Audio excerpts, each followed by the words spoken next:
wabarakatuh. Mohon maaf tadi ada kendala langsung keluar. Kita kan puji dan syukur kita atas kehadirat Allah Subhanahu wa taala, karena dengan izinnya lah, dengan nikmatnya, sehingga pada malam hari ini kita masih bisa bertatap muka dan mengikuti kegiatan mentoring online China's Government Scholarship.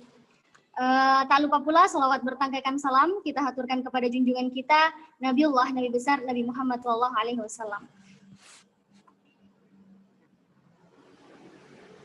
Baik teman-teman, mungkin tidak asing lagi pepatah yang sering kita dengar, yakni tuntutlah ilmu sampai ke negeri Cina. Nah, pada malam hari ini sesuai dengan tema, yakni tentang China's Government Scholarship. Ya, langsung saja. Yang pertama yaitu sambutan oleh Ketua Yayasan Santri Mengglobal, yakni Kak Diki Ramdhani. Kepada kakak saya persilahkan.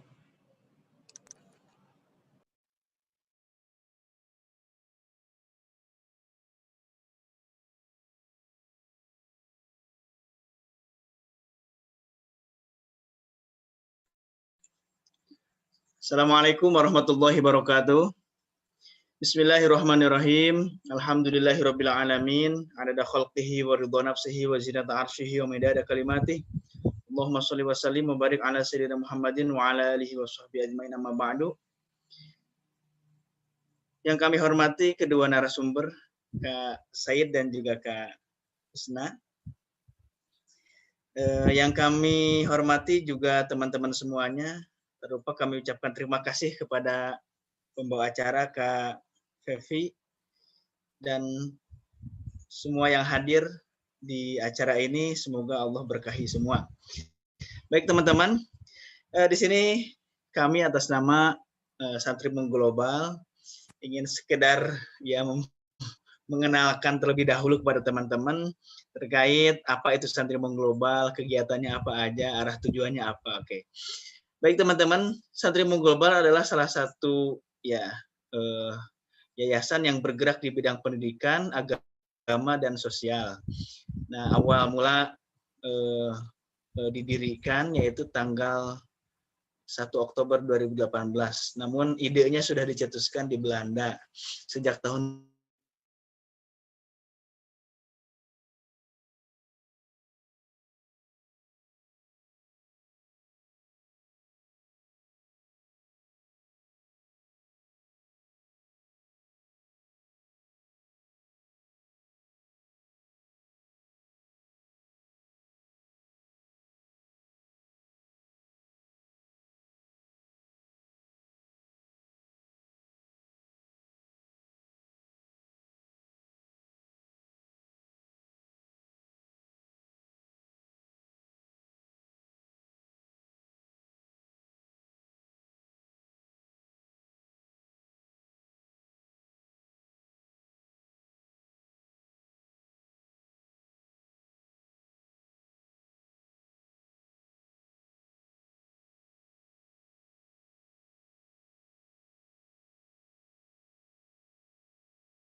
maaf ada sedikit trouble di jaringan.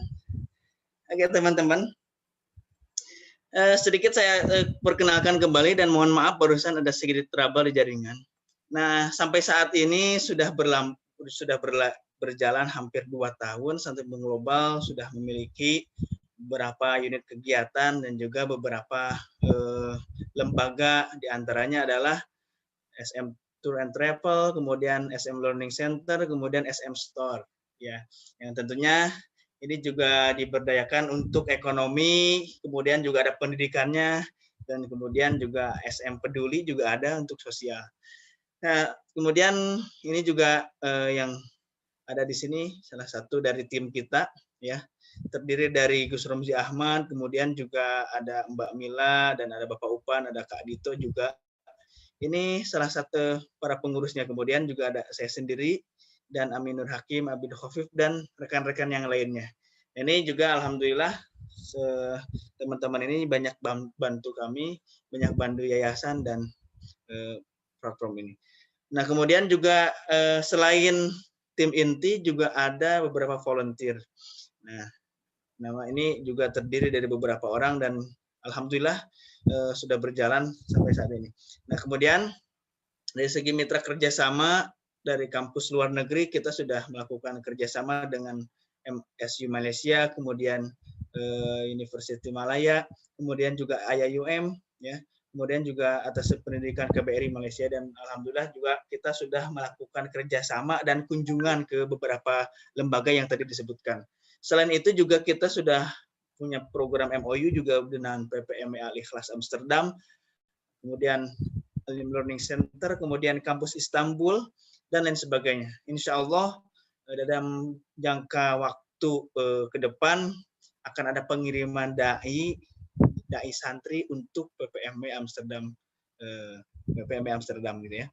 Kemudian mitra kerjasama travel juga sudah memiliki beberapa dengan beberapa mitra travel, ya, dan yang lain sebagainya. Nah, kegiatan yang sudah kita lakukan di tahun 2020 itu ada beberapa kegiatan. Di sini ada webinar series gitu kan. Kemudian juga ya selama pandemi ini alhamdulillah kita juga sudah melaksanakan beberapa kegiatan webinar, mentorship meski secara online atau daring.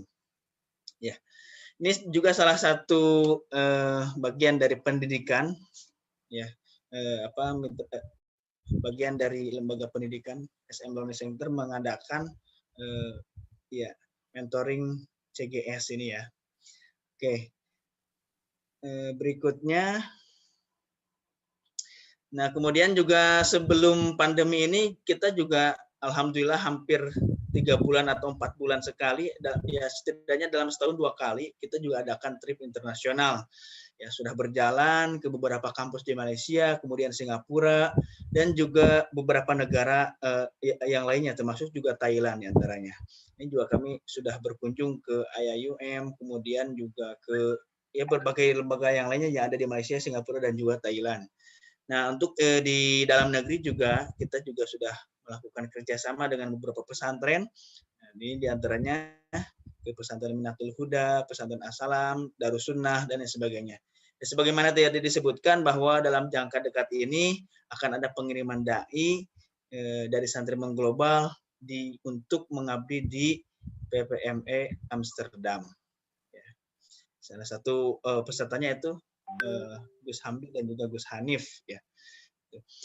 Nah, kemudian yang akan kita selenggarakan juga yaitu Global Visit and Young Volunteer Experience. Ini disebut juga GIF ya 2021.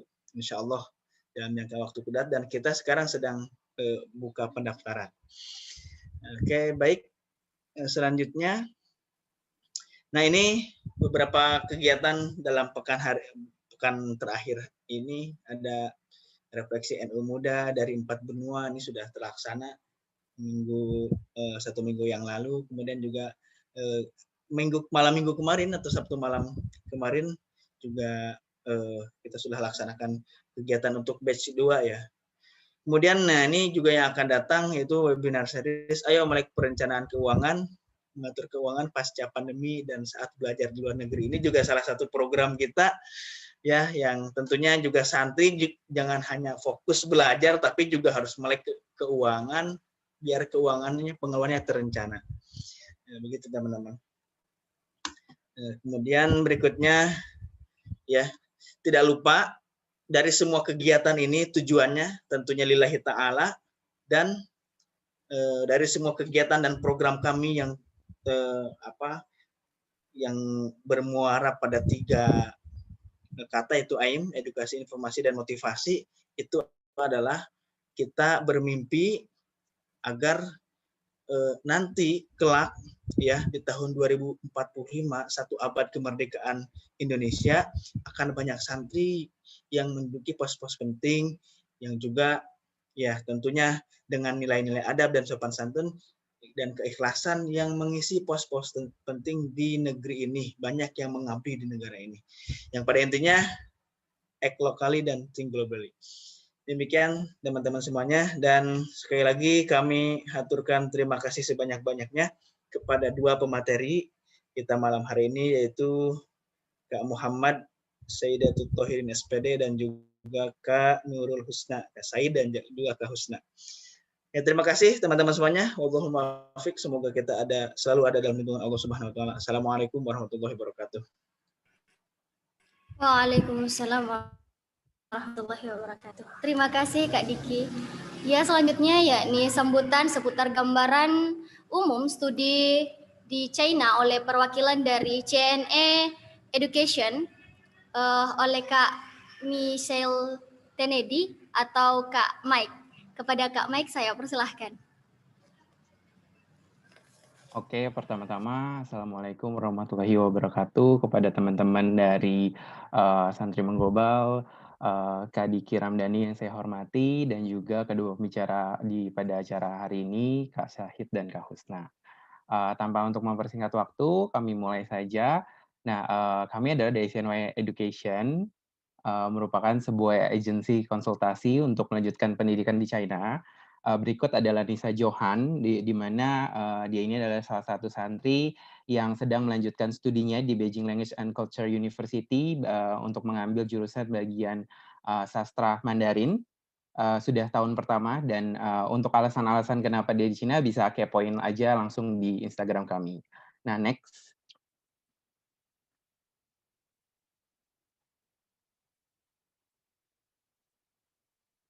Berikutnya, PPT-nya.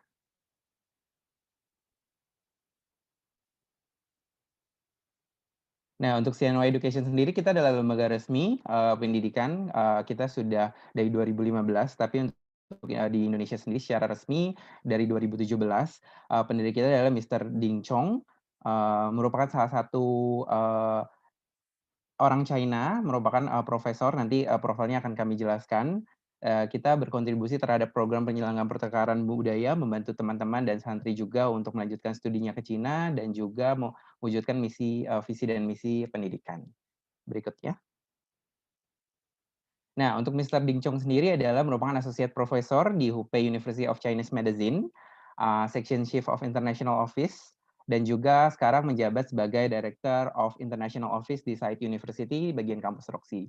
Istri beliau adalah Pusanti Ding, juga hadir di tengah-tengah kita pada acara pada malam hari ini, merupakan lulusan S1, S2, S3 Scholarship China.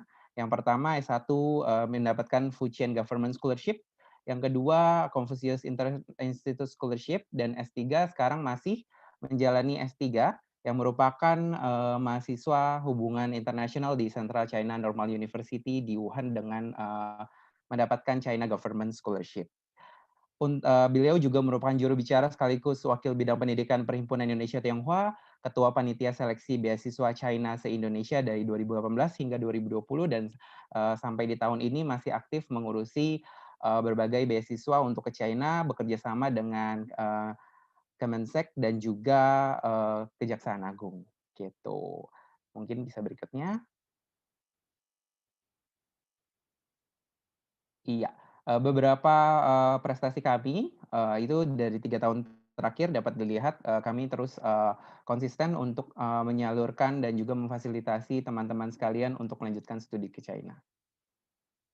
Nah, kenapa kami? Karena kami merupakan mitra universitas dari China, langsung mempunyai hubungan yang baik dengan embassy dan juga KBRI, dan founder kami adalah Mr. Ding Chong dan juga Pusanti Ding yang memang sangat mengerti mengenai pendidikan di China seperti apa dan juga beasiswanya seperti apa.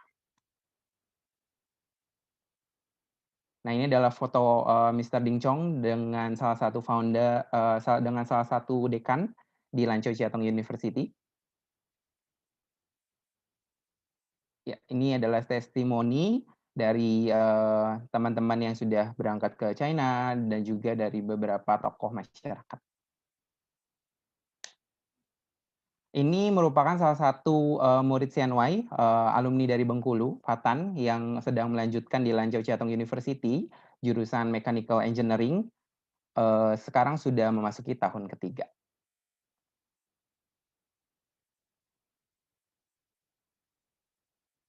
Next. Iya, kami setiap tahunnya itu bekerja sama dengan pesantren Daki Ustadz Yusuf Mansur. Jadi kita konsisten setiap tahun mengirimkan santri-santri untuk melanjutkan studinya ke China. Ada yang mengambil dokter di Chengdu, ada juga yang mengambil teknik di Lanzhou dan sebagainya. Ya, ini foto bersama Ustadz Yusuf Mansur. Ini ada santri-santri dari pesantren Darul Quran yang belajar di China. Ini foto bersama sebelum keberangkatan. Foto bersama di kampus Chengdu, TCM, dan juga Lanzhou Xiatung.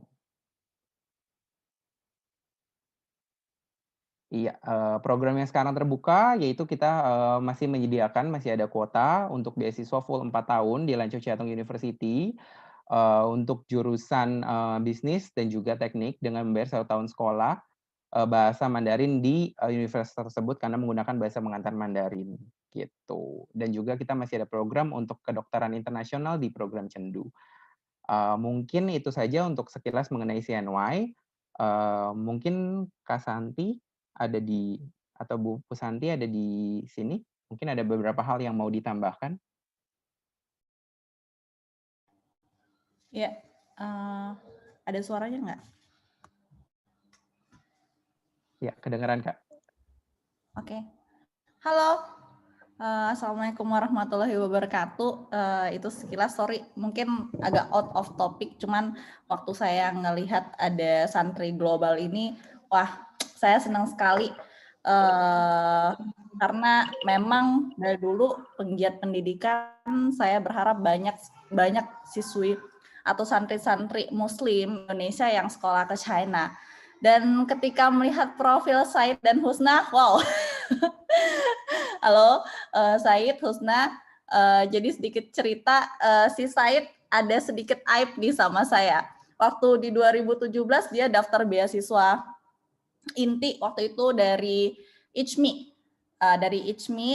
Karena saya juga pengurus beasiswa CGS di INTI juga. Setelah itu dia dapat sekolah ke China. Kemudian di tahun 2019 tiba-tiba ngomong, Kak Santi, ini ada adik kelas saya yang mau sekolah ke China juga, mau daftar beasiswa Chinese Government Scholarship. Oh ya silahkan, saya lihat ini cewek cantik.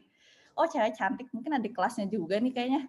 Oh ya sudahlah, nggak ada pikiran negatif.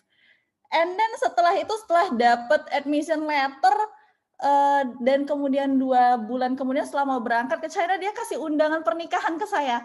Saya lihat kok namanya ini oke. Oh ternyata si Husna ini calon istrinya, dan waktu daftar dia nggak ngomong apa-apa sama saya. Wah dikerjain nih sama si Said. Ya tapi oke, so far so good. Memang sampai saat ini yang untuk sekolah ke China juga banyak juga santri-santri Indonesia yang sekolah ke China. Termasuk Said dan Husna, dan mereka happy. Ada beberapa mungkin berita negatif lah tentang China, tapi mungkin nanti bisa itu bagian Said sama Husna menjelaskan bahwa memang China ya tidak seperti itu, dan kita sebagai orang Indonesia ya ke sana terus lihat kenapa sih kita disuruh sekolah ke China, apa positif-positifnya dari China, kemudian pulang ke Indonesia tetap jiwa nasionalisnya harus tetap ada, membangun Indonesia yang lebih baik. Itu aja tadi dari Kak Mike juga jelasin tentang CNY. Jadi intinya adalah ketika kalian mau sekolah ke China, mungkin itu ada beberapa cara juga. Salah satunya Chinese Government Scholarship, ada beasiswa lainnya juga. Dan kita CNY juga kita bisa bantu kalau mungkin kalian agak kesulitan apply beasiswa, karena kita juga programnya juga beasiswa, hanya membayar uang 1 tahun aja untuk belajar bahasa Mandarin, dan sisanya semuanya beasiswa degree juga. Jadi mungkin ketika kalian stuck untuk apply beasiswa tapi agak kesulitan, nah mungkin bisa kita CNY bisa menjadi wadah untuk membantu kalian juga. Oke, mungkin untuk mempersingkat waktu itu aja saya mewakili CNY. Terima kasih untuk Santri Mengglobal. Saya senang ada platform seperti ini, terus semangat, terus cayo.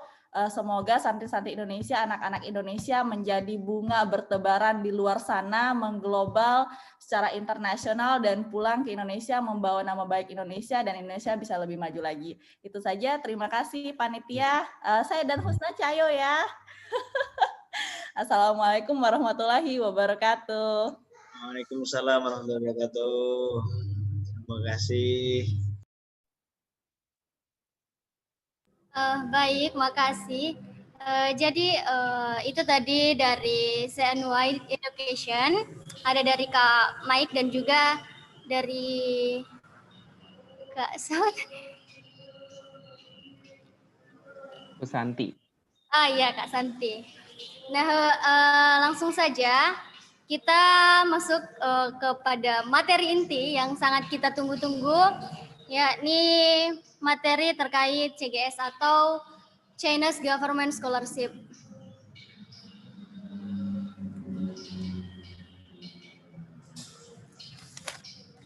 Nah, baik, saya sedikit memberikan gambaran terkait CGS ini. Jadi CGS itu merupakan beasiswa yang diberikan oleh pemerintah China kepada pelajar internasional yang bukan warga negara China untuk menempuh studi S2, S1 dan bahkan S3 yang ingin melakukan yang ingin berkuliah di China dan juga yang ingin melakukan penelitian di negeri tirai bambu ini.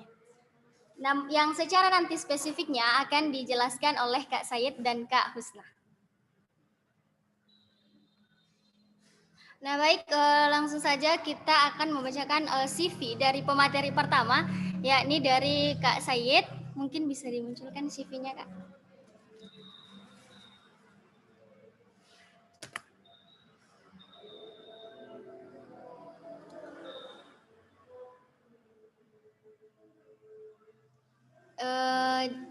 Jadi nama lengkap Kak Said yakni Muhammad Sayyidah Thohirin, SPD.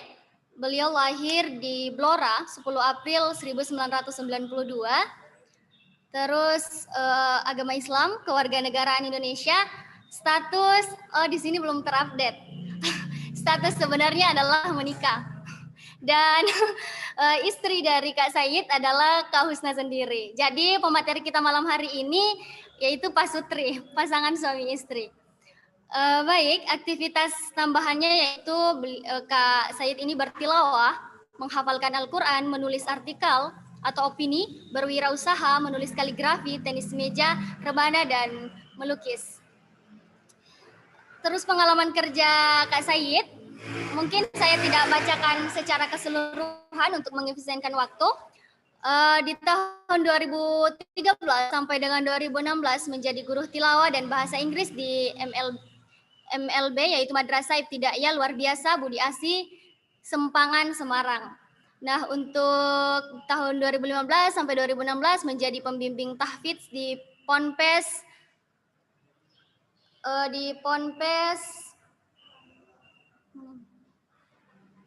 di Uli Nuha Institut Semarang. Nah, untuk tahun 2020 sampai dengan sekarang yaitu menjadi founder Ketagihan Laundry dan juga sebagai founder Fein Chago Course. Mungkin bisa lanjut.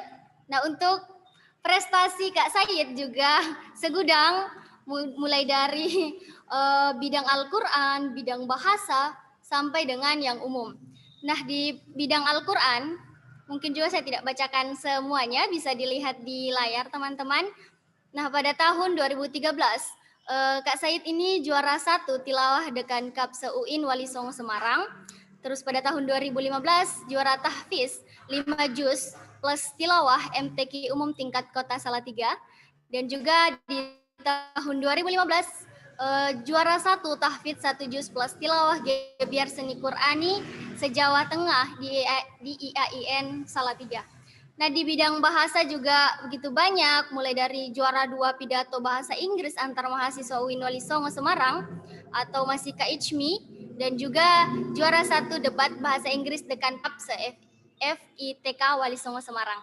Nah, di bidang umum juga begitu banyak, mulai dari nilai TOEFL-nya kakak itu yaitu BT 583, terus bahasa Arab Masya Allah 454, dan kemudian atau menulis, publikasikan artikel di berbagai media massa, baik level nasional maupun lokal.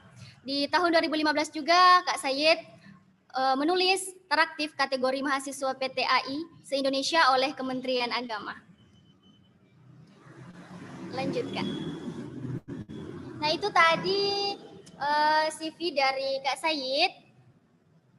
Jadi saya membacakan CV berdasarkan yang ingin memaparkan materi terlebih dahulu. Untuk Kak Husna nanti saya akan bacakan kembali pada saat Kak Husna yang akan memaparkan materi. Mungkin mengefisienkan waktu, saya persilahkan saja kepada Kak Sayyid untuk memaparkan materinya. Dipersilahkan, Kak.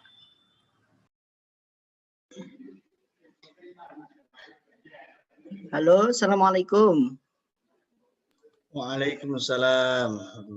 Waalaikumsalam warahmatullahi wabarakatuh. Ya, mohon maaf sebelumnya, Mbak, karena waktunya limit ya. Jadi ini kita sepakat itu presentasinya langsung berdua kombinasi duet gitu aja. Ya. Oh gitu ya, maaf. Iya. Oh, siap.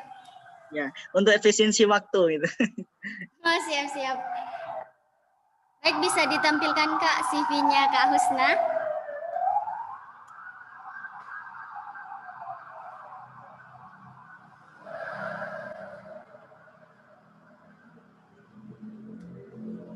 Baik, untuk Kak Husna sendiri, Kak Husna lahir di Rembang 23 Desember 1994. Kemudian pengalaman kerja Kak Husna yaitu sebagai guru PAUD Islami Malatena Semarang pada tahun 2013 sampai dengan 2014. Kemudian Monash Institute Semarang pada tahun 2014-2015. Terus menjadi Al-Manar Al-Azhari Islamic Boarding School Depok. Kemudian Lembaga Karantina Tahfiz Al-Manar Depok di tahun 2018-2019. Nah, untuk pendidikan Kak Husna belajar di UIN Wali Songo Semarang, kemudian UIN Syarif Hidayatullah Jakarta, dan Jilin Normal University di China. Tadi juga sedikit kelupaan, kalau Kak Sayyid itu S2-nya di S2 Normal University China, kalau Kak Husna di S2 Jilin Normal University.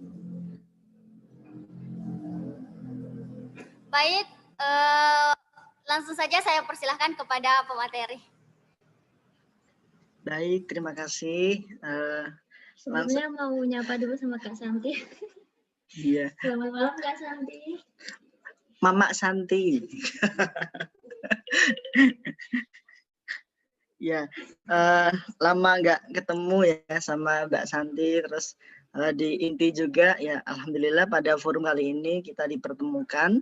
Ya, yang pertama kali saya mau klarifikasi. Halo. Ya. Mohon maaf, apakah suara saya jelas? Apa kurang keras atau gimana? Jelas. Oh iya, alhamdulillah. Ya, oke, baik. Pertama-tama saya mau klarifikasi dulu terkait tadi yang disampaikan oleh Mbak Santi ya. Iya, sekalian sebenarnya ini. Kalau yang dikatakan Mbak Santi itu sebenarnya benar, tapi ada yang kurang benarnya juga. Ya.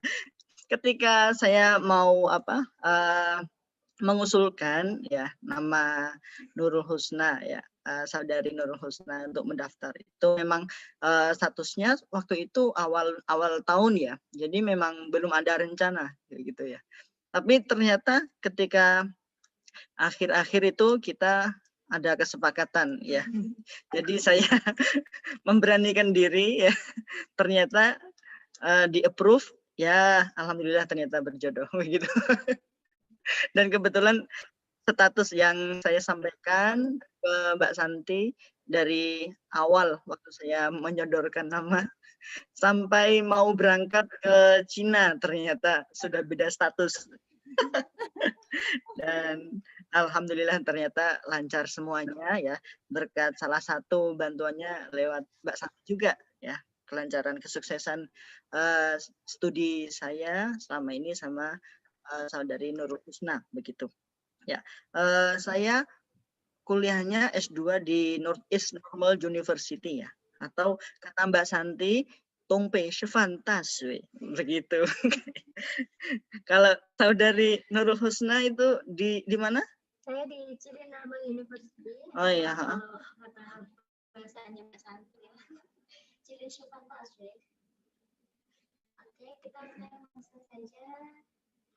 Terima kasih sebelumnya kami ucapkan kepada Santri Mengglobal yang telah memberikan wadah kepada kami untuk berbagi cerita bagaimana kita kuliah di Cina, awal mulanya bagaimana, dan juga tentang tata cara mendaftar beasiswa CGS Chinese Government Scholarship.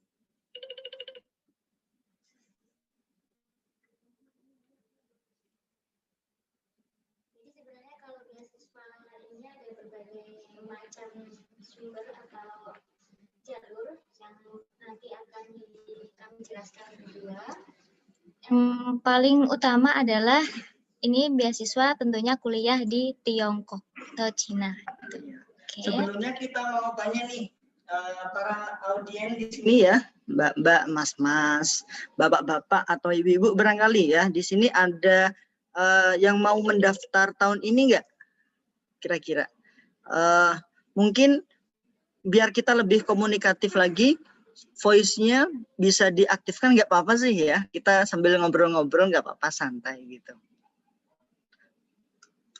Biar seperti forum beneran gitu. Biar lebih hidup. Gimana? Saya, Mas. Ya. Halo. Halo, ya. Ya, halo. Apakah ada yang mau daftar tahun ini? Saya, Mas, saya. Irwan. Atas nama siapa? Atas nama Irwan. Oh, Mas Irwan. Iya, iya, iya. Ada lagi? Mas Irwan sudah mulai daftar? Mas Irwan sudah mendaftar belum? Sekarang masih persiapan berkas, jadi kayaknya saya bakalan submit minggu depan.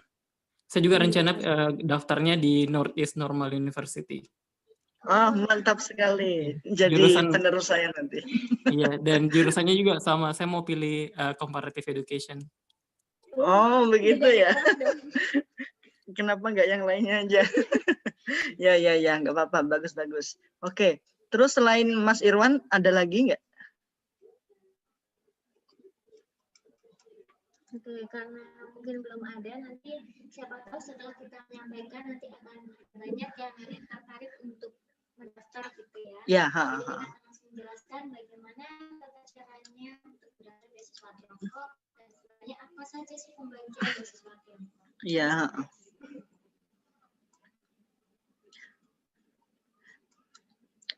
PPT-nya mohon bisa dilanjutkan ya.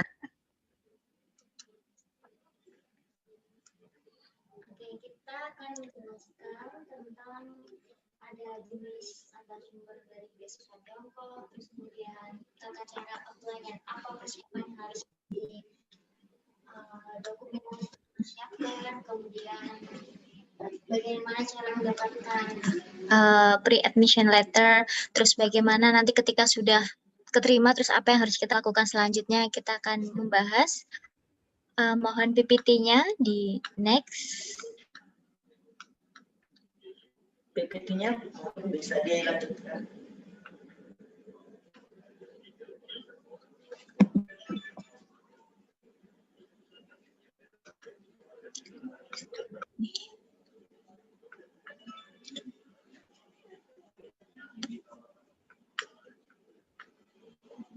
Oke. Ya. Jadi yang pertama itu ada berbagai jenis beasiswa Tiongkok. Jenisnya adalah layar selanjutnya. Nanti kita akan membahas beberapa beasiswa, namun kita nanti akan fokus ke CSC ya, begitu.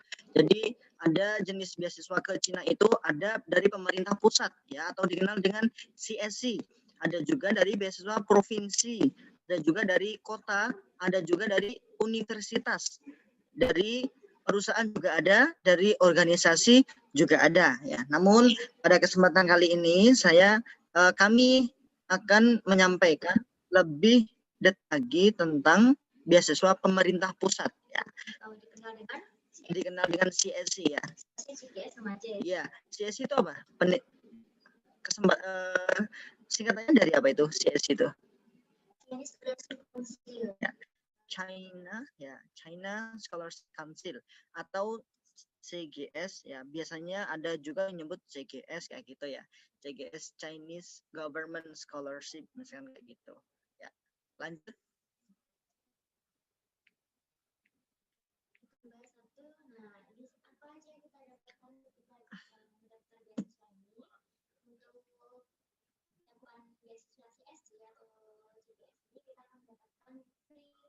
uang SPP kuliah ditabung, terus yang ada juga accommodation atau asrama. Di sana kita wajib tinggal di asrama. Kalau misalnya keluar asrama, misalnya mau sendiri juga boleh, ada uangnya juga boleh terserah. Tapi kalau misalnya tinggal di luar asrama itu agak susah syarat-syaratnya, harus ngomong dulu sama terus ada juga asuransi kesehatan. Kemudian, nah ini adalah uang bulanan yang akan dikasihkan ke kita untuk S1.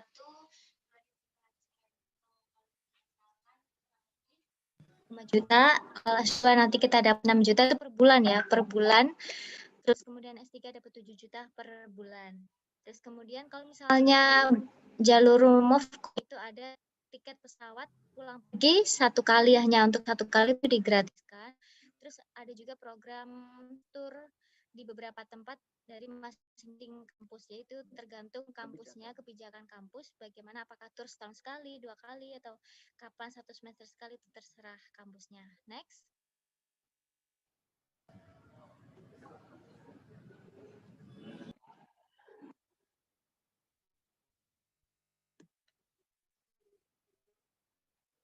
Nah, untuk beasiswa CSI ini tuh ada beberapa tipe ya, jadi akan dijelaskan.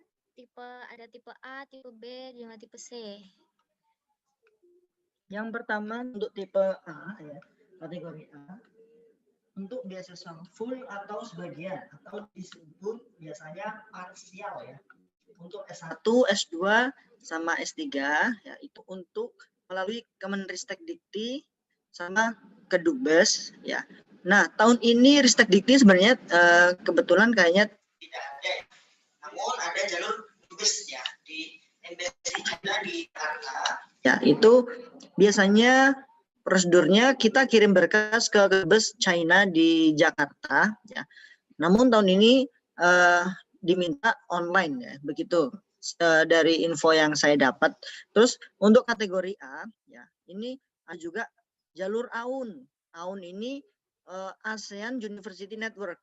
Kantornya ini ada di Thailand. Jadi kita kirim berkas ke Thailand ya, seperti itu. Namun tahun ini mungkin perlu update dulu ke web AUN ya. Nanti juga ada di PPT ini saya cantumkan juga untuk link AUN ya.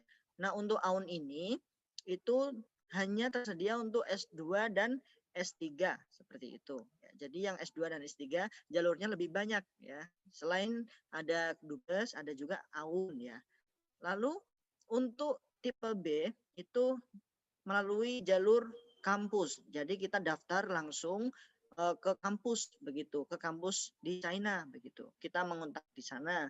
Nah, biasanya beasiswa yang kita lewat kampus langsung itu full scholarship ya.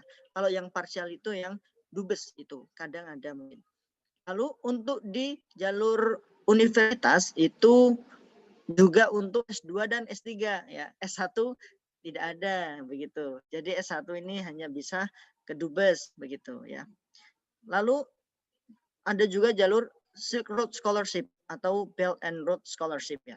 Ini tergantung kebijakan masing-masing kampus ini. Kadang ada yang S1 saja, kadang S2 aja, atau S1, S2 begitu. Nah, terus untuk mengetahui prosedur Silk Road Scholarship ini harus biasanya mengontak ISO ya, ISO dari kampus tujuan. ISO itu apa sih? International Student Office. Ya. Atau kalau di bahasa Indonesia ya kayak TU di kampusnya gitu. Nah, terus kalau jalur Kedubes itu dibagi ke beberapa lembaga nggak sih? Mohon maaf Kak, suaranya agak putus-putus. Oke. Ya, untuk tipe C kategori ini daftarnya lewat jalur sumber yang lainnya begitu ya. Jadi intinya di sini untuk bisa fokuskan ke tipe A sama tipe B begitu ya. Jadi lewat dubes, lewat AUN, bisa juga lewat universitas langsung ya. Atau juga kebetulan tahun ini juga ada jalur NU, PBNU juga ada kuota, namun tadi sudah saya cek itu tanggalnya sudah lewat begitu ya. Harusnya ini webinar ini diadakan lebih awal lagi, mungkin Desember akhir atau Januari awal ya. Tapi nggak apa-apa, yang sudah lewat mungkin masih ada kesempatan untuk daftar lewat jalur yang lain ya, begitu. Oke, next. Nah, terus apa aja sih syarat-syarat yang harus dipenuhi untuk melamar beasiswa ini? Nah, ada syarat umum dan juga syarat dokumen atau administrasi yang khusus. Nah, syarat umumnya itu apa? Beasiswa CS ini diperlukan untuk yang bukan orang Tiongkok. Terus kemudian kesehatannya bagus. Nah, kesehatan bagus ini juga kita melalui medical check up. Nah, nanti di situ akan ada form untuk diisi dokter, dan kita download, terus kemudian kita akan kita periksa ke rumah sakit sesuai dengan form yang diberikan atau yang diminta dari Cina. Terus pendaftar S1 itu paling maksimal usia 25 tahun, pendaftar S2 di bawah 35 tahun, dan pendaftar S3 di bawah 40 tahun. Nah, ini adalah syarat umum yang harus dipenuhi. Kemudian syarat dokumen atau administrasi lainnya yang penting. Nah, ini yang pertama adalah ada formulir CSC. Nah, nanti akan dikasih tutorial bagaimana cara mendaftar atau cara login di CSC, di web CSC. Kemudian ada fotokopi ijazah, transkrip akademik. Misalnya kalau kita daftar S2 kan ada transkrip akademik ya pas S1. Nah, itu diterjemahkan, bisa ke dilegalisir dalam bahasa Inggris ataupun bahasa Mandarin.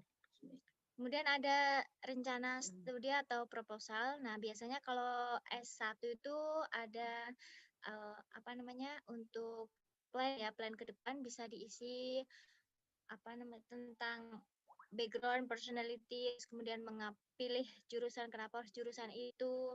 Kemudian kalau saya kemarin karena S2 saya pakainya yang proposal riset. Jadi ketika mendaftar sudah membuat proposal penelitian. Bisa juga dengan biodata diri juga. Terus selanjutnya adalah rekomendasi. Nah, rekomendasi ini dari dokter atau guru besar. Nah, ini juga harus sudah dalam bahasa Inggris atau bahasa Mandarin. Nah, kalau misalnya profesor kita belum paham pakai bahasa Mandarin, kita bisa tulis pakai bahasa Inggris gitu. Terus kemudian kalau misalnya ada jurusan tertentu, misalnya di sini ada yang mau ngambil jurusan olahraga, jurusan seni, musik, dan lain-lain, itu harus kan karya atau dalam bentuk video atau apa itu formkan juga dikasihkan dalam bentuk CD. Kemudian yang ketujuh adalah, nah ini yang medical check up. Nah ini juga diunduh dari web CSC. Nanti sudah ada formnya, kita tinggal yang isi, bukan kita yang isi, si dokter yang isi. Kita tinggal memberikan ke rumah sakit. Terus ada juga sertifikat HSK. HSK ini adalah kalau dalam bahasa Inggris itu ada TOEFL, nah kalau dalam bahasa Mandarin ada HSK gitu. Jadi kita bisa tes HSK dulu. Kebetulan kalau dulu saya belum punya HSK, saya pakai TOEFL, jadi saya dapat pembelajaran bahasa Mandarin 1 tahun, kemudian dalam 1 tahun itu diminta untuk tes HSK. Nah, HSK ini ada 1 sampai 6. Biasanya kalau S1 cukup HSK 4, S2 HSK 5. Jadi setelah belajar 1 tahun itu kita diharuskan untuk lolos ujian HSK. Terus ada juga fotokopi paspor, terus ada foto. Nah, untuk tahun ini ada ketambahan SKCK atau surat yang tidak kriminal, itu kita membuktikan kalau kita orang baik. Nah, untuk poin 2 sampai selanjutnya, 2 sampai 10 itu selain kita dalam bentuk hard file, kita juga harus punya dalam bentuk soft file, jadi bisa di-scan atau di dalam bentuk PDF gitu ya. Ya, ketika nge-scan itu dipastikan yang jelas ya hasilnya, sampai blur atau buram. Iya, betul. Oke. Next. Lanjut. Nah, jadi ini kan syaratnya kan banyak ya, syarat administrasi dokumen. Jadi itu memang harus dipersiapkan jauh-jauh hari sebelumnya. Ya, satu persatu. Apalagi kalau misalnya kita minta surat rekomendasi ya dari profesor. Profesor itu kan nggak bisa, misalnya Pak besok ketemu ya, nah itu kan nggak bisa, apalagi pacar ya kan. Jadi harus di jauh-jauh hari sebelumnya. untuk mempersiapkan. Nah, kemudian bagaimana sih cara mendaftar? Ini ada step by step-nya. Step yang pertama itu kita harus menyiapkan dokumen. Nah, itu pasti ini ya, syarat dasar itu harus mempersiapkan satu persatu ya. Di dokumen yang sudah kami sampaikan itu diselesaikan satu persatu. Lanjut, yang kedua, kalau dokumen sudah siap. Maaf Kak, suaranya nggak kedengeran. Maaf, suaranya nggak kedengeran Kak. Halo, ya? Oh iya, sudah bisa Kak, sudah bagus. Oh iya, agak mundur lagi ya slide-nya ya. Slide yang sebelumnya, Kak. Oke, nah. Tadi kalau dokumennya udah dipersiapkan, udah terkumpul semuanya, di-scan, terus kita baru daftar ke akun. Terus? Ya, setelah itu isi form pendaftaran online di website CSC. Terus kalau sudah, nanti upload dokumen yang sudah di-scan sebelumnya ya ke web CSC. Ini hati-hati, dipastikan benar ya, yang diupload datanya harus benar, dipastikan ya. Jangan-jangan nanti fotonya kekasihnya nanti diupload ya, salah nanti.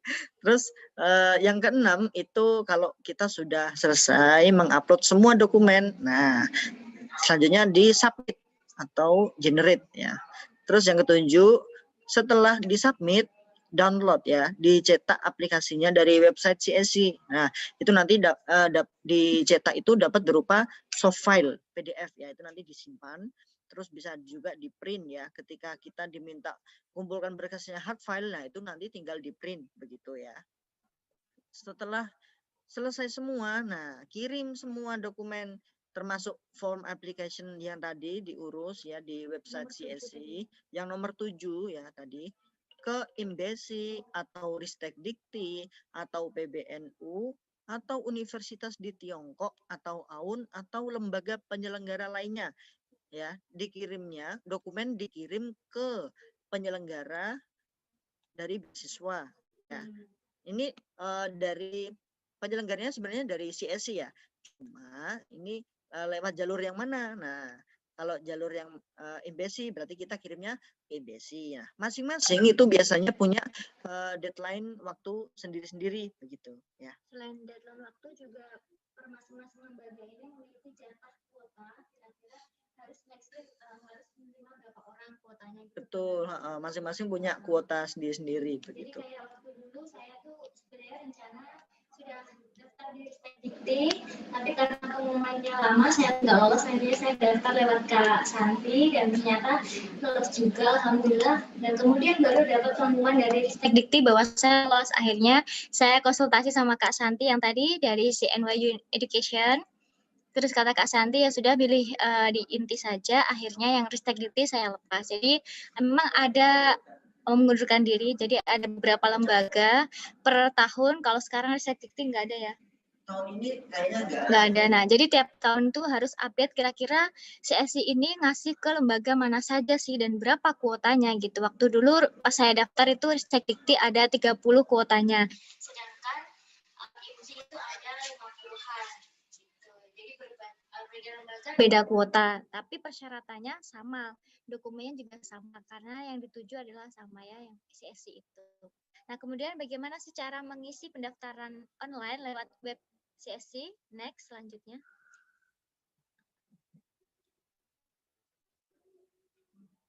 Nah, ini halaman depan ya, halaman depan dari web CSC. Ini ada di bagian kiri atas, pojok kiri atas yaitu application online ya. Di situ diklik ya di application online. Oke, lanjut.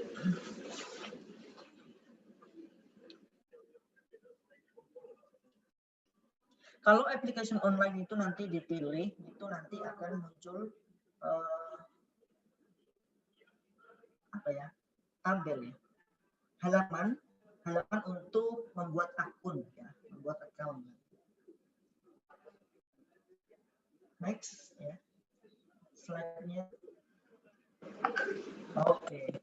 Nah, ini ketika untuk mendaftar ya, ini langkah-langkahnya. Yang pertama masuk dulu ke link ya, Studi China itu ada linknya sudah. Selanjutnya create account, lalu registrasi dengan memasukkan email dan password ya. Harus sudah siap email dulu ya. Nanti jangan-jangan sudah siap mau daftar ini, email saya apa ya, lupa kayak gitu. Jangan sampai sudah punya email tapi lupa passwordnya. Wah, apa ya? Udah dimasukkan. Nah, padahal nanti itu perlu verifikasi ya. Setelah mendaftar, itu nanti kita akan dikirimi link ya. Link untuk verifikasi ke email kita. Jadi kita harus buka email ya. Jangan sampai lupa nanti passwordnya. Begitu ya. Cek email setelah daftar, lalu verifikasi, klik link itu ya. Setelah dapat konfirmasi sukses dari CSI melalui email kita, klik tautan email, lalu login di situs tersebut ya. Untuk maksudnya klik link itu yang dikirim ke email kita. Oke, next.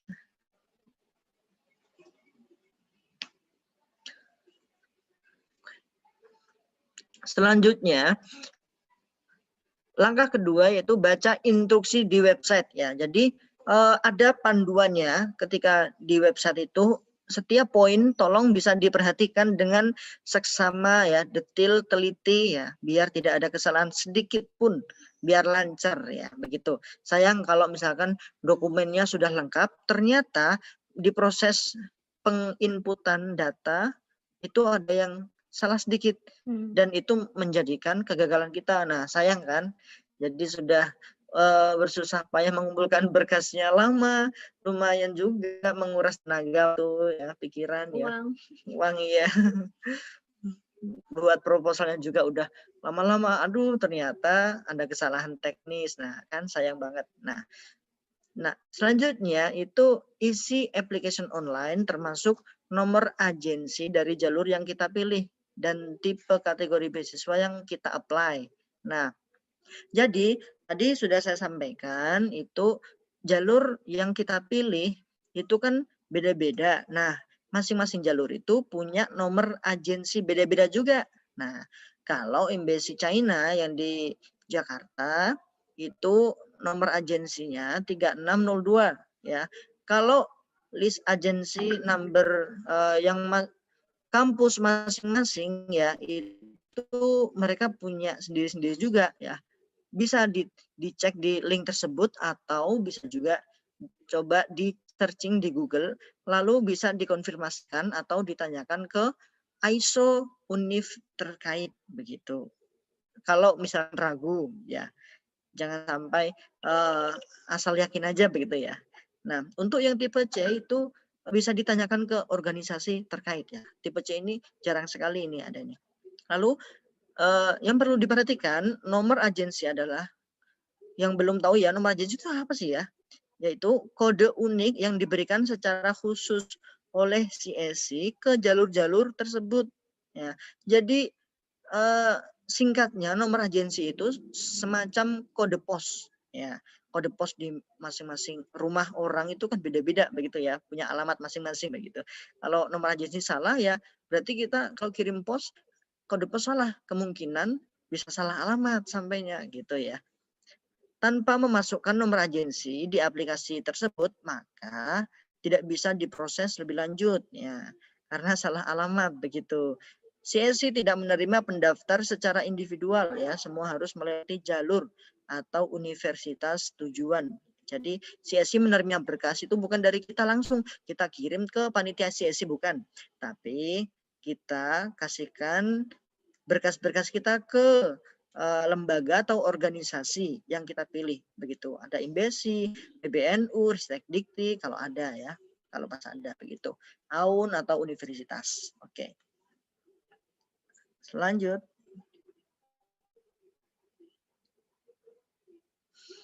Langkah yang ketiga, isi setiap kolom yang ada ya.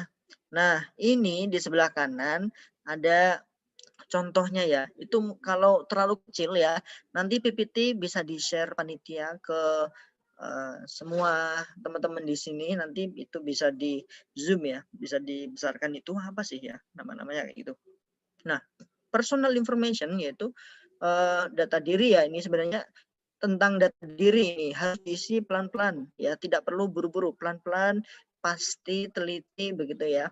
Education and Employment History, institusi pendidikan, kualifikasi dan gelar, riwayat pekerjaan. Ya. Selanjutnya ada juga language proficiency study plan ya. Study plan ini bisa rencana program bachelor, master, doctoral major, duration, terus rencana kampus ya. Atau bisa juga berupa proposal ya, riset penelitian, proposal penelitian begitu. Terus nama kontak person atau organisasi yang dikenal di Cina. Nah, ini apabila pendaftar itu usianya di bawah 18 ya. 18 tahun ya. Lalu pilih verify and save, lalu lanjut di langkah berikutnya begitu. Bisa dilanjut.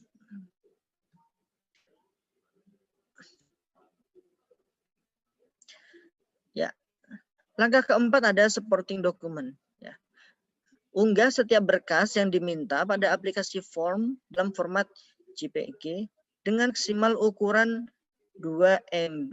Nah, ini pastikan ya, filenya jangan besar-besar, nanti kita akan lama di proses input data ini. Dulu saya begitu ya. Dulu saya pengalaman pernah input data berkasnya, ternyata ada yang ukurannya besar, jadi berat banget gitu. Dan setelah ditunggu, sudah ditunggu lama loading, akhirnya hasilnya gagal, failed ya, violet ya.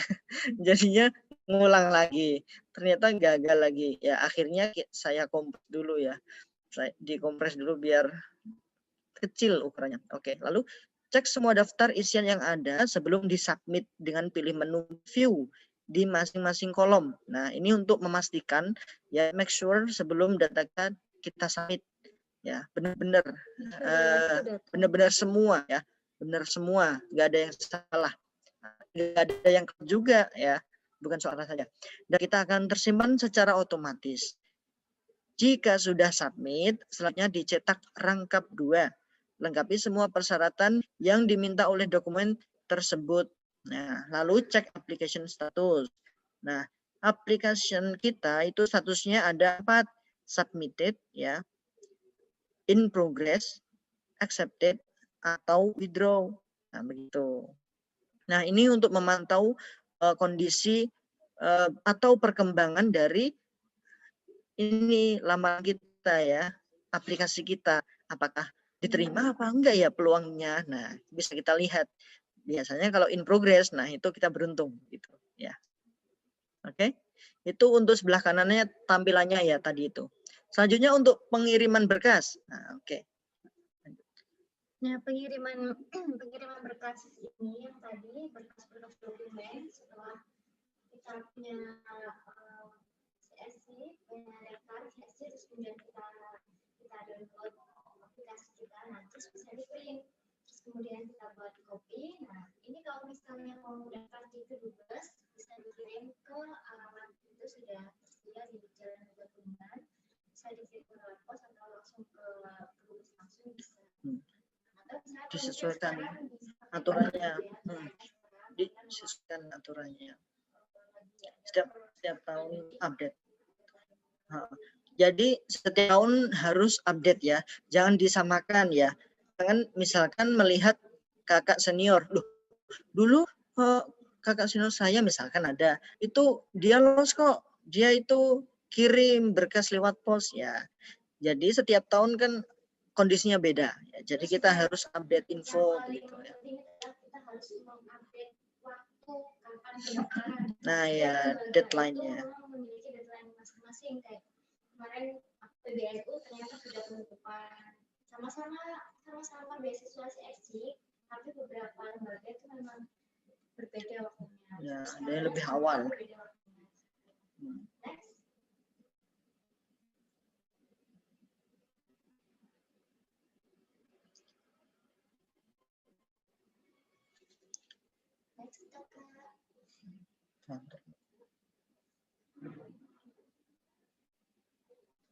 Keanggung mikrofon.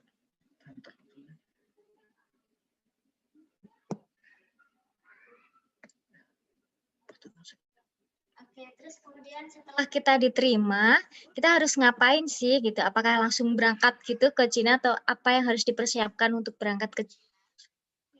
Biasanya setelah pengumuman beasiswa itu pada umumnya pada Agustus ya biasanya itu. Ada juga yang Juni atau Juli itu biasanya jalur universitas ya. Tapi kalau jalur Imbesi itu biasanya Agustus ya. Begitu ya Mbak Sati ya.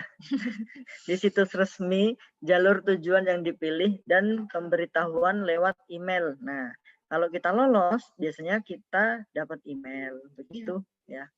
Selanjutnya setelah itu pendaftar akan diberi berkas resmi visa application for study in China ya, atau disebut JW 201, dan admission notice atau LOA dari kampus yang menerima atau kampus tujuan ya, begitu. Jadi nanti akan ada petunjuknya ketika kita sudah sukses diterima. Nah, nanti akan ada undangan untuk datang ke Jakarta ambil berkas tersebut ya. Berkas tersebut ya biasanya itu dikirim lewat pos ya, atau kita dapat undangan bisa ke Kedubes di Jakarta begitu ya. Lalu berkas tersebut sebagai persyaratan untuk mengurus visa studi, ya, X visa di Kedutaan Besar Tiongkok di Jakarta. Nah, ini langkah selanjutnya ini ketika kita lolos dan dapat berkas tersebut ya. Nah, kita bisa urus di Kedutaan Besar Tiongkok baik di Jakarta ya. Kalau kita nggak di Jakarta gimana? Ya, yang terdekat aja. Misalkan bisa di Medan juga atau Surabaya atau Bali juga bisa. Tidak harus di Jakarta gitu. Buat visanya ya. Lanjut, lampiran berkas aplikasi visa dan admission notice ketika mengurus visa itu harus asli dibawa ya, harus asli dibawa. Bisa biasanya juga kan ada stempel ya, biasanya ada stempelnya, stempel asli dari Cina itu merah biasanya. Kalau mau mengarsipkan bisa juga difotokopi dulu ya, nanti bisa disimpan, diarsipkan kayak gitu untuk kenang-kenangan mungkin. Nanti untuk ditunjukkan ke anak cucunya, ini dulu bapakmu pernah ke Cina lolos ya gitu. Oke, next. Lanjut.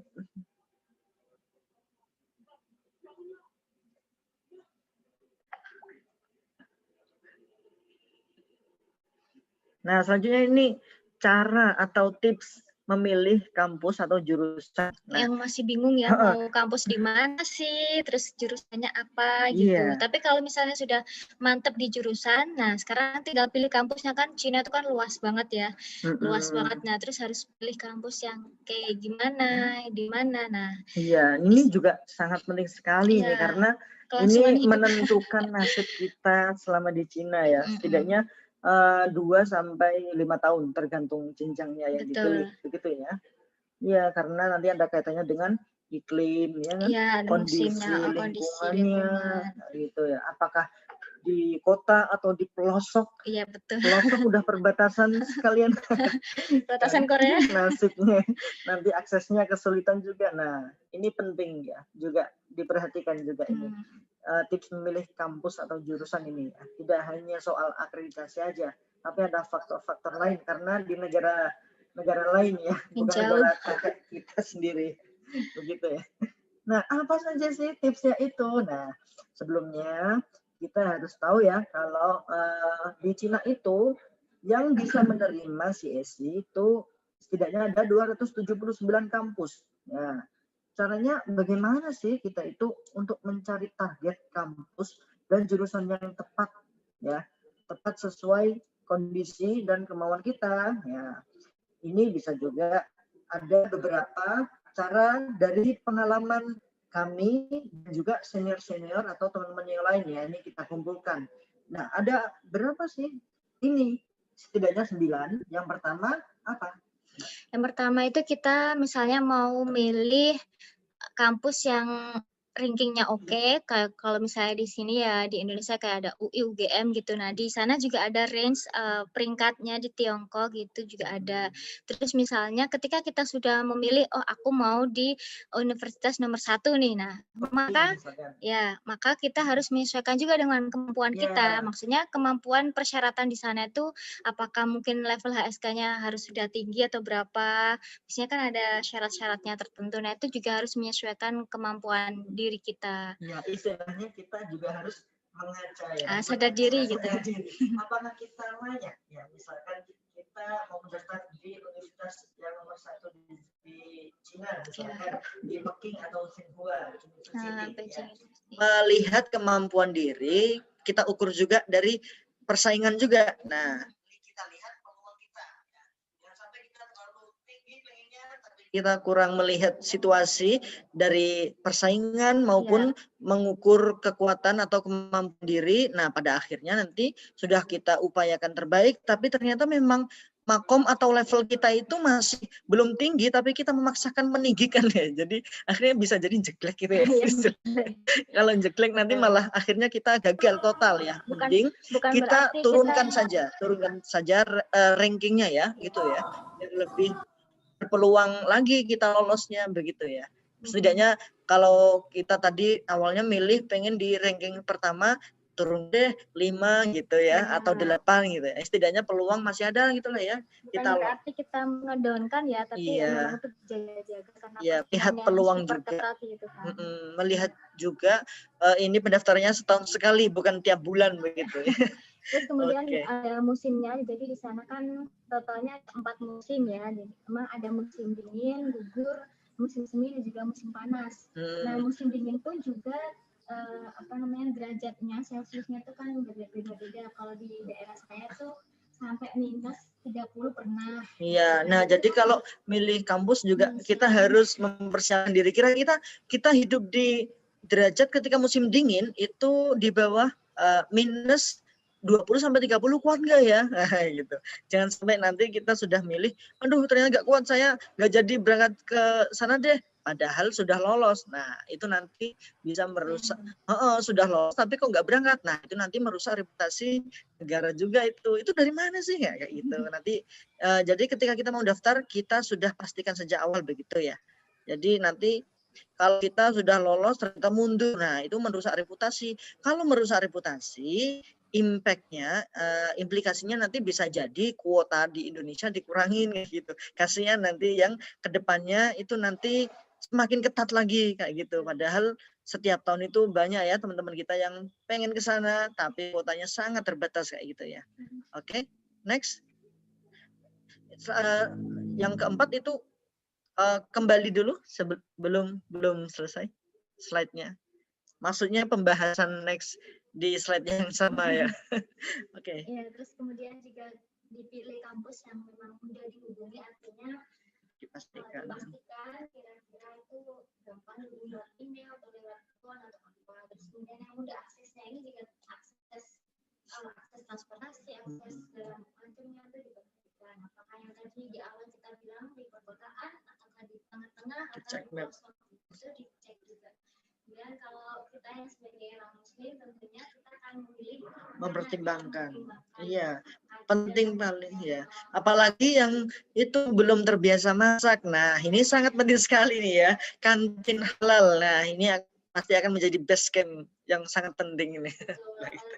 Iya. Gampang tinggal beli di supermarket, mau beli gayung kampung semuanya ada, tinggal masak. Tapi kalau yang bisa memang harus memastikan di situ makanannya gimana, apakah ada restoran-restoran halal yang banyak atau cuma satu, jangan. Terus kemudian yang ketujuh tuh ini dipilih bahasa, misalnya jurusan pengantar, maksudnya bahasa di kelas.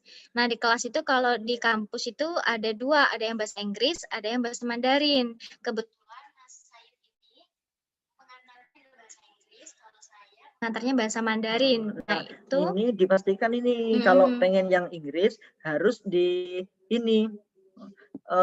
harus dipastikan ke ISO dulu ya. Harus ngontak ke ISO universitas, apakah ada, misalkan begini, tanya tadi Mas siapa ya lupa, Mas Irwan ya yang mau ke Nenu. Nah misalkan Mas Irwan tanya ya, mungkin bisa ditanyakan ke ISO-nya ya.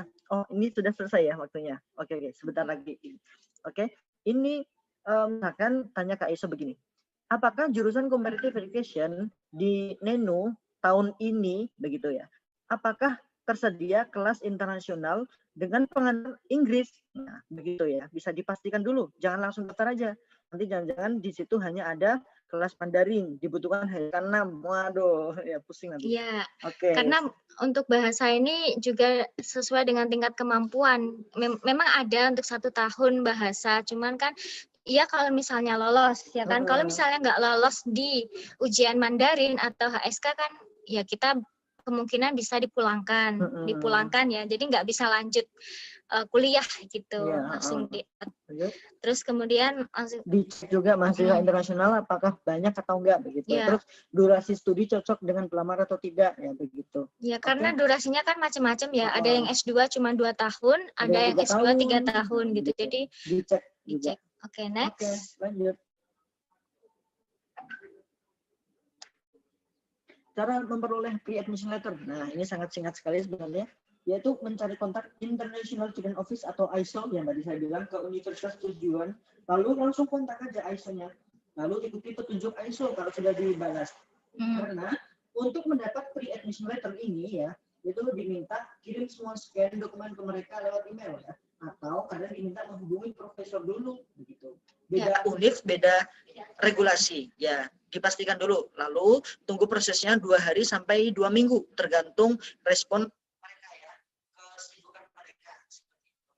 Nah, pre-admission letter ini ya, itu kalau dapat itu nanti bisa di-upload ya, bisa diikutkan juga untuk mendaftar di application ya, di online-nya itu. Oke, ini beberapa kumpulan link pendaftaran CSI untuk tahun ini ya, 2021 ya. Ini ada jalur Dubes, jalur PBNU sudah tutup PBNU ya, jalur AUN ya. Terus untuk jalur universitas ya, itu nanti bisa dicari juga itu di Laihua. Nanti kalau kesulitan itu bisa kontak saya, nanti bisa saya informasikan lebih lanjut. Oke, lanjut. Kayaknya cukup ya. Bisa lanjut. di apa namanya? Nah, ini Pertanyaan. kehidupan sehari-hari di Tiongkok singkat saja ini ya. Lanjut. Nah, dari gambar-gambar ini ya, langsung saja. Ini di nanti sudah disebutkan ada 4 musim. Terus transportasinya. Nah, transportasi seperti ini di Cina itu ada tram ya, ada kereta cepat ya kan, ada subway. Terus pembayarannya itu pakai Alipay sama WeChat ya, setiap hari itu biasanya pakai HP ya itu. Terus toilet umum biasanya itu sudah ada juga. Terus ada juga sepeda itu biasanya di sana itu pada disewakan ya, itu gambarnya ya. Oke, next.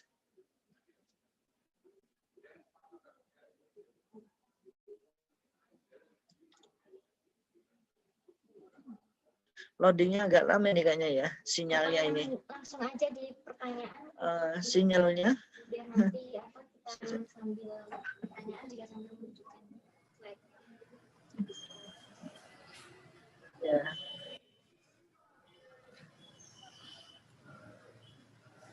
Oh, oke, baik. Jadi mungkin kita bisa lanjut langsung ke pertanyaannya, Kak, Q&A. Ya. Ya, baik. Ini ada pertanyaan dari Kak Ilham, Kak. Katanya, Kak, tantangan Kakak selama belajar di Cina sebagai suami istri apa aja, Kak? Bagaimana cara atur waktunya antara belajar dan urus rumah tangga? Waduh. Silakan, Kak. Apa yang kita urus di rumah tangga? Ya, sebenarnya kita merasakan rumah tangga sejak menikah sampai sekarang ya, baik itu di Indonesia atau di Cina, ya itu biasa-biasa saja ya. Kita ya anggap saja seperti hidup biasa begitu. Ya makan, sholat, tidur, terus jalan-jalan, having fun, belajar juga. Ya aktivitas sehari kita lakukan karena beda kampus kebetulan. Cuma LDR, tapi jaraknya nggak begitu jauh sih. Sekitar 2 jaman pakai kereta ya. Jadi ketika weekend kita meeting ya, ada meeting spesial ya, gitu. Iya, kita bisa belajar bareng, saling mengecek Chinese kita, Mandarin kita sambil praktek kayak gitu ya. Jadi ketika kita di kereta kita ngobrol-ngobrol kayak gitu. Terus ada orang Chinese, ada yang ngerasani itu apa ya? Ngomongin kita ya, karena kelihatan orang asing ya. Terus kita nyambung aja pakai Chinese, mereka kaget ternyata kita paham Chinese, mereka baru sadar dan ngobrol-ngobrol, tapi jadi akrab kayak gitu, bisa sering kayak gitu, nemu teman baru kayak gitu. Kalau misalnya suami istri datang di satu kampus, enak bisa tinggal satu dorm, ya. Kalau tantangannya yang terberat ya itu larangan menginap ya, meskipun kita status suami istri, tapi saya tetap nggak boleh menginap di asrama dia ya, asrama internasionalnya, karena aturannya memang begitu ya, tamu nggak bisa menginap begitu. Tamu statusnya mahasiswa tapi pindah kampus, LDR, iya. Iya. Kalau untuk urusan rumah tangga sama belajar ya, rumah tangga kan ya, kalau saya kan tinggalnya di seperti kontrakan ya, apartemen begitu. Jadi pada awalnya saya yang biasanya ke kampus istri saya ya, tapi lambat laun biasanya cewek yang diapelin cowok, tapi ini gantian cowok yang diapelin cewek ya, karena saya nggak boleh nginep di tempat dia, jadi dia yang sering jadinya nginep di tempat saya. Iya, itu sedikit tantangannya mungkin dari itu sih. Apa sih namanya, kebetulan dikasih saran, orang masih dikasih saran kalau bisa sih jangan hamil dulu pas kuliah. Biar lancar studinya. Dulu pernah ada cerita di kampus singkat kalau sebelumnya tuh ada yang nikah hamil dan ternyata putus jalan, dan itu membuat dosen saya shock, kayak kecewa, akhirnya memberikan saran kalau bisa jangan hamil dulu, kalau misalnya pas masih tinggal di sana, karena nanti repot, apalagi kita beda kampus. Dari bantu. Kamar itu kebetulan ada 2 orang, saya sama teman Rusia, jadi kan nggak enak kalau ada anak itu. Itu aja sih tantangannya. Kalau misalnya ada di sini suami istri mau daftar bareng, kalau misalnya ditakdirkan satu di ujung timur, satu di ujung barat ya.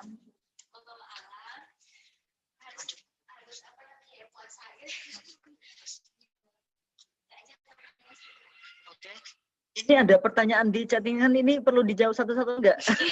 Sekarang atau nanti atau gimana ini? Singkat-singkat aja nanti gitu. Nanti saya bacakan, Kak.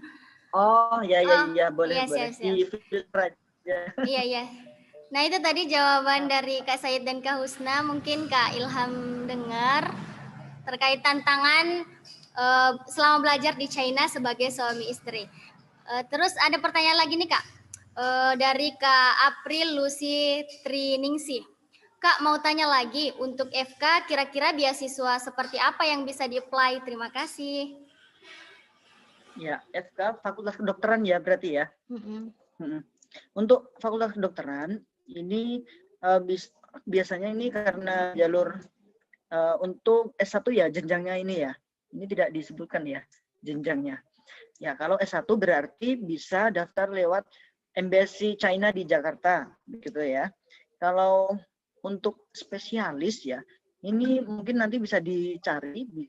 Kalau jenjangnya S2 berarti bisa juga itu untuk FK lewat jalur Embassy, AUN atau kampus, begitu ya. Oke. Oh, baik. Nah, itu mungkin Kak dari jawaban dari Kak Said dan Kak Husna. Nah, ada lagi nih Kak dari Kak Afif Saifuddin. Kak mau bertanya, perguruan tinggi manakah yang memiliki peluang untuk kita diterima itu besar gitu, Kak? Oke, tadi di slide sudah ada web untuk mengecek mengecek kampus ya, kampus yang mau kita tuju. Jadi kampusnya itu misalnya kita mau di kota Beijing. Nah, otomatis kan kalau di Beijing itu ya kota besar, otomatis persaingannya ketat. Nah, kita mungkin bisa bergeser agak sedikit di kota yang lain, kita tinggal klik kotanya, terus ada muncul beberapa kampus yang sudah universitas yang sudah terhubung dengan CSI, kita cari one by one gitu, satu-satu kampusnya, kira-kira tersedia nggak jurusan yang kita mau, kira-kira bahasanya apa di sana, gitu sih. Memang harus sabar untuk mengecek itu satu. Yang ngecek satu-satu, terus jangan lupa dicek kuotanya ya. Iya, kuota. Dipastikan tanya ke ISO. Universitas misalkan tanya ke NENU ya, North University. Tanya ke ISO NENU misalkan. Tahun ini kuota ya berapa ya jalur CS-nya ya gitu. Yang jelas tanyanya harus konkret. Tahun ini untuk jalur CSI unit ada berapa ya begitu. Jadi nanti kuota kita sudah tahu, terus lokasinya kira-kira di kota besar atau enggak. Nah, semakin di kota besar, misalkan Shanghai kota besar itu Beijing, Shanghai, Guangzhou ya, jelajahnya Guangzhou. Itu yang persaingannya ketat. Nah, selain di kota itu, peluangnya biasanya besar begitu. Terus yang peluangnya besar itu jurusan yang misalkan orang tidak begitu minat. Misalkan ada ilmu hukum, apa itu? Hubungan internasional. HI ya, hubungan internasional. Nah, biasanya setiap tahun itu HI di Jilin University ya, Jilin University itu salah satu kampus top di China, 5 besar kalau nggak salah ya. Itu peluangnya biasanya besar itu, pengantarnya bahasa Inggris ya, jalur Silk Road itu biasanya, bukan di CSI jalurnya, jalur Silk Road ya. Teman saya ada yang lolos di situ juga. Oke, itu terkait peluang ya, peluangnya. Kalau mau lebih detail lagi nanti bisa kontak lewat WA atau Facebook atau Instagram ya. Karena sebenarnya detail sekali ya, soal ini tuh panjang ya. Begitu. Oke, baik. Nah, ini ada pertanyaan lagi, Kak. Malam, Kak, saya mau tanya, jika kita ini mendaftar untuk kuliah S1, tetapi kita sudah mengikuti perkuliahan di Indonesia juga, apakah bisa untuk tetap mendaftar ya? Gitu, Kak. Terima kasih. Ya, selama usia masih cukup, ya bisa ya. Jadi dicek aja syaratnya. Ketika syaratnya masih memenuhi, ya bisa, nggak apa-apa. Ya. Kalau misalkan S-nya dia S1 kelas karyawan, misalkan S1 kelas karyawan atau eksekutif itu biasanya kan orang-orang yang sudah kerja dan usianya sudah lumayan tua ya, sudah lebih dari 25, nah itu yang nggak bisa gitu. Yang penting kalau selama syaratnya terpenuhi, ya oke. Nah, kalau memang catatan ya, misalkan ada yang sudah lebih dari 25 tahun, tapi mau daftar S1, bisa cari beasiswa provinsi, pemerintah provinsi. Nah, biasanya beasiswa pemerintah provinsi itu kami cek beberapa itu maksimal usia untuk S1 itu 35 ya. Jadi masih bisa begitu. Memang kalau untuk besaran beasiswa tidak sebesar SSI ya. Ya, uang sakunya juga beda ya. Jadi dari pemerintah pusat, pemerintah provinsi, dari kota, dari organisasi, nah itu beda-beda kayak gitu ya. Yang kita sebutkan tadi itu yang beasiswa CSC. Yang kita sebutkan CSC. S1 dapat 5 juta, S2 dapat 6 juta, S3 dapat 7 jutaan. Murni uang jajan. Uang bersih kayak itu. Uang bersih yang kita dapat. Ya, untuk piknik full. Oke, ini ada lagi Kak dari Kak Irwan. Ini untuk Kak Said maksudnya. Bisa dijelasin dikit nggak perkuliahan di jurusan comparative education itu gimana? Ya, kalau comparative education itu kita harus banyak referensi-referensi tentang education ya, karena ini comparative education itu sebenarnya nggak begitu spesifik ya, nggak begitu detail ya. Jadi semua bidang di pendidikan itu bisa masuk di comparative education, bisa dari segi kurikulum ya, terus bisa juga dari segi leadership atau segi pengajaran, strategi mengajar atau yang lainnya ya, karena ini membandingkan, risetnya membandingkan. Nah, jadi ya yang penting dalam lingkup pendidikan ya itu ketika kita bandingkan ya bisa kayak gitu. Itu dalam comparative education ya.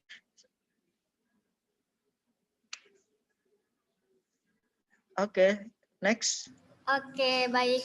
Ini pertanyaan terakhir kayaknya Kak. Nah, saya Rido dari Purwokerto. Izin bertanya Kak, kan pas daftar beasiswa melampirkan surat kesehatan.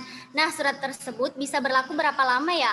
Kesehatannya juga yang dicek apa saja? Apakah termasuk nafsa? Terima kasih. Oke.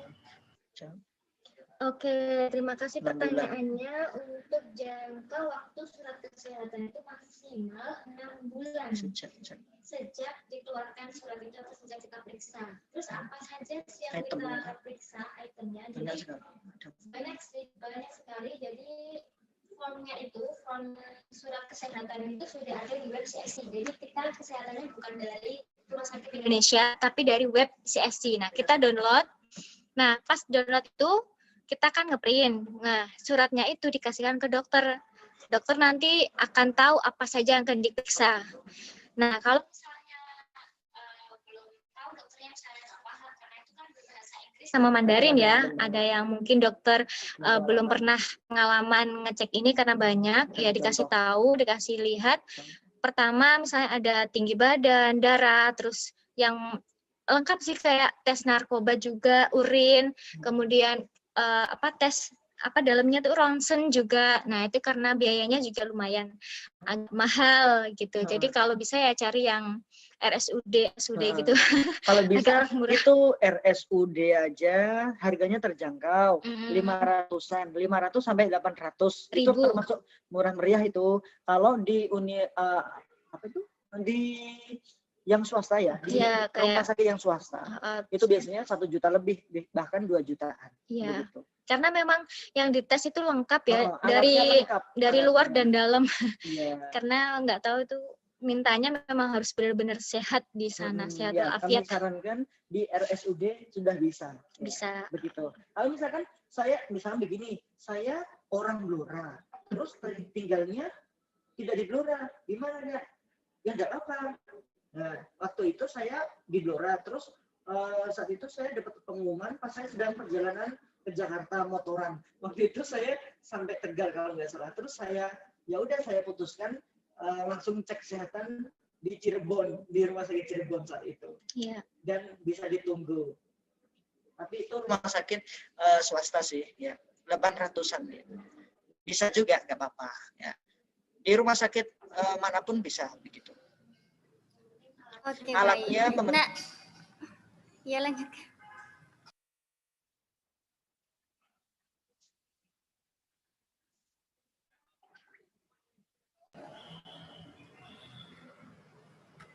Oh, oke, baik Kak. Ini nanggung Kak, masih ada pertanyaan satu lagi. Nggak apa-apa Kak, bisa dijawab. Ada lagi yang banyak nggak apa-apa kok, santai aja. Siap. Nah, ini dari Kak mau tanya, namanya Fajar Ainun Ridho, mahasiswa hukum S1 Universitas Wahid Hasim Semarang. Apakah boleh setelah saya lulus lanjut S2-nya di Tiongkok? Boleh banget. Tanya orang tuanya dulu. Lalu setelah tanya orang tua, tanya calonnya dulu. Boleh nggak? Jangan tanya saya. Ini sebenarnya kurang tepat ya. Begitu ya. Kalau soal boleh atau tidak itu tanahnya ke orang tua dulu. Biasanya begitu kalau ke luar negeri. Setelah orang tua, orang-orang terdekat, nah barangkali sudah punya kandidat. Nah, kandidat untuk hidup masa depan. Nah, itu buat kesepakatan ya. Jangan sampai nanti ketika kita tinggal sudah ada kandidat, ternyata belot dia ya. Ini ada teman saya ini ya. Seperti ini juga. Jadi kebetulan ada juga teman kita yang lulusan Universitas Wahid Hasim, baru lulus ya kemarin ya. Ya. Baru lulus, nah bisa tanya-tanya lebih lanjut kalau misalnya mau lebih intens, apalagi yang sama lulusan Universitas Wahid Hasim gitu, namanya Hasim gitu.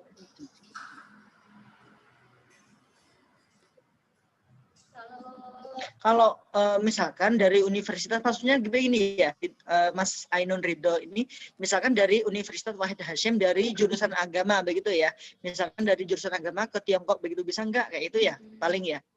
Nah, barangkali ke Tiongkok itu jurusannya misalkan dari PAI di Wahid Hasyim PAI lalu lanjut HI, nggak apa-apa. Atau PAI itu kan masih serumpun dengan education. Nah, ambil aja, bisa kurikulum education atau comparative education atau teacher education juga bisa kayak gitu.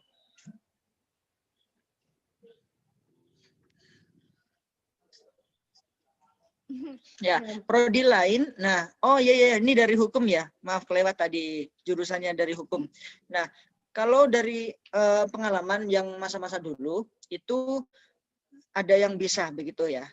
Jadi kebetulan itu ada teman satu kamar saya, beliau itu juga dosen Universitas Wahid Hasyim Santri ya. Beliau namanya Mas Widi. Kalau tahu ya, Nur Widianto ya. Mas Widi, beliau saat ini juga menjabat Ketua Tanfidiyah PC yang di Tiongkok ya.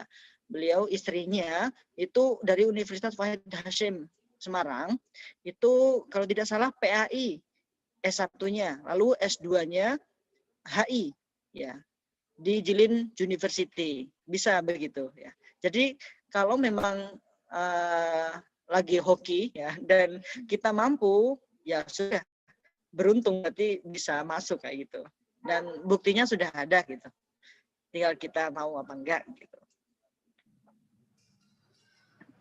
Oke, baik, itu tadi jawaban dari Kak Said dan Kak Husna.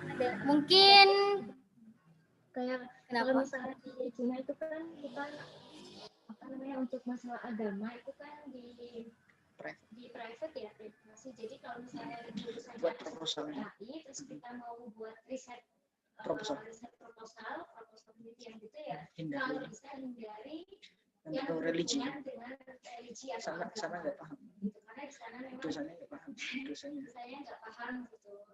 Jadi kalau saya umum saja, kalau Saya kan dulu S1 PAI, jadi saya membuat riset kurikulum tentang kurikulum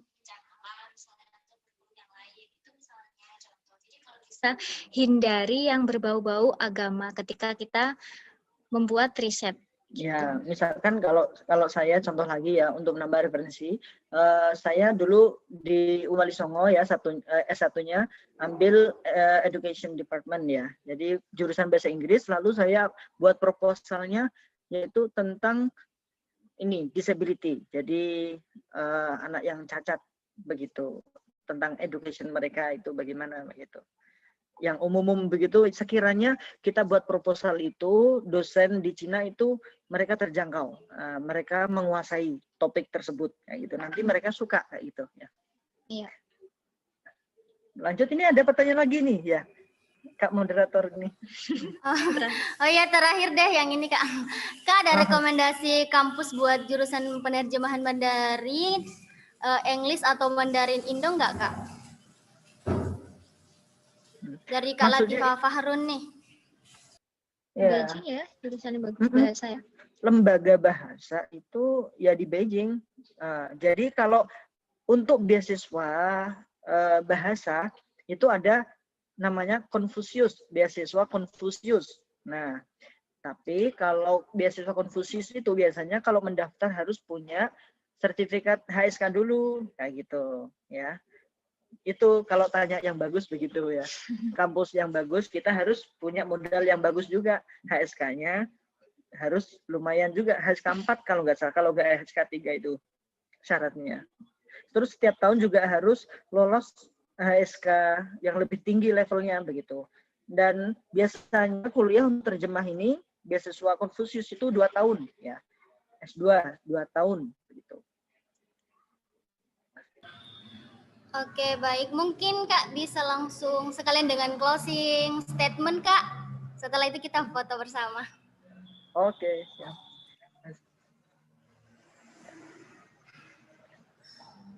Closing statement untuk kali ini yaitu apapun rintangan dalam hidup kita ya, lalui dengan bijak ya, sabar dan tawakal. Oke, itu sedikit pesan untuk teman-teman dan untuk diri saya sendiri begitu. Oke, baik. Mungkin dari Kak Husna. Oke, terima kasih. Kalau saya sedikit saja, orang sukses memiliki 1000 alasan untuk sukses, orang gagal memiliki 1000 alasan untuk gagal. Terima kasih. Masya Allah. Baik, selanjutnya kita foto bersama. Mungkin kamera teman-teman bisa diaktifkan.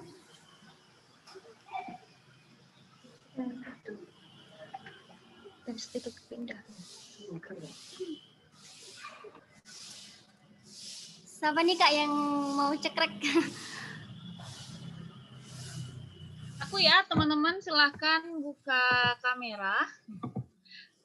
Kita akan foto bersama. Karena ini ada 2 slide, karena ada 2 slide, nanti saya akan foto 2 kali. Oke, kita mesti tunggu teman-teman untuk buka kamera. Oke, siap ya teman-teman. Ini slide pertama dulu. 1, 2, 3. Oke, slide kedua, sebentar. 1, 2, 3. Oke, sudah. Oke, baik. Sekian terkait monitoring online beasiswa CGS dari Kak Said dan Kak Husna.